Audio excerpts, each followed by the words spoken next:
Today, I want to discuss the worst case scenario.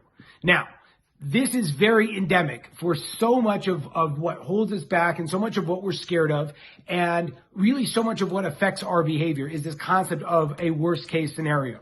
Now, we all have different worst case scenarios, and a lot of times we're so afraid of what it could mean that we won't look at it, and we won't even try in a lot of ways to affect it because we're so afraid. So for example, what will the neighbors say, right? So for us, potentially the worst case scenario is that our neighbors or our family or our friends or our colleagues know that we have such and such a problem that we would never, we take 25 steps away from anyone ever thinking that might be a challenge. The problem is that because we're so obsessed with this worst case scenario, and in a lot of ways it's nebulous. You never ask what if the worst case scenario happens? That's the real thing. It's I would never want X, Y, and Z. But then if you ask the follow-up question, one question beyond the worst case scenario, it's and then what? Well, then it's I don't know. I would just kind of go on. So it's what if your neighbors know that you have an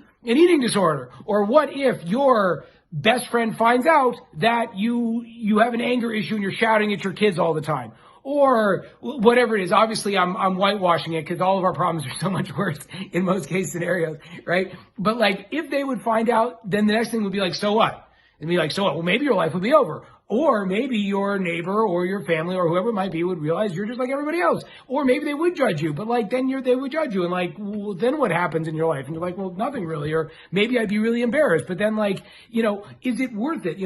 Worst case scenario, I'll lose all my money. Well, okay, so then what happens? It's well, I don't know. Maybe I would have to start another business, or I would have to borrow money from someone. It's it's not that bad. In most case scenarios, in most cases, our worst case scenario is never bad enough to that it should be stopping us and holding us back from taking the kind of steps that we want in our lives.